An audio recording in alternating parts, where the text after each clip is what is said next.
Eutectic.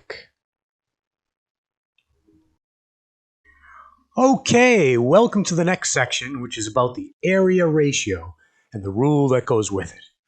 This rule is more detailed than the aspect ratio rule and gets us closer to the nitty-gritty of what's really going on in those apertures.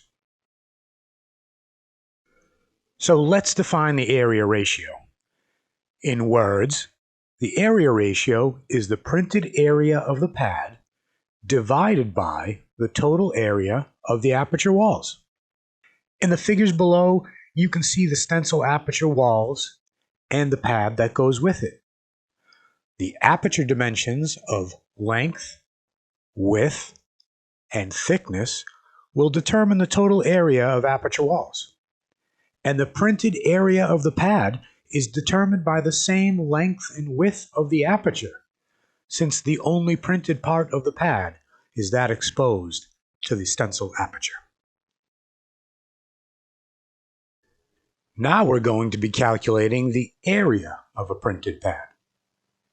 The area of the printed pad, APP, is equal to the two-dimensional area of the stencil.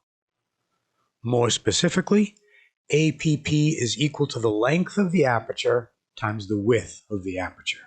The aperture determining the amount of pad that is printed. Next, we need to calculate the area of the stencil aperture walls. We'll call that AAW, and it's equal to the sum of 4 separate rectangles. This can be seen by cutting the corners of the aperture to reveal the inner surface of each of the 4 rectangular sides. So let's take a look at each of the 4 rectangular sides. The area of the first rectangle is equal to the width times the thickness of the aperture, and so is the area of rectangle 3. Now the area of rectangles 2 and 4 are equal to the length times the thickness of the aperture. The area of the aperture walls is equal to the sum of all 4 of these rectangles. That gives us 2 times WT and 2 times LT. Pulling the 2T outside gives the area of the aperture walls as 2T times W plus L.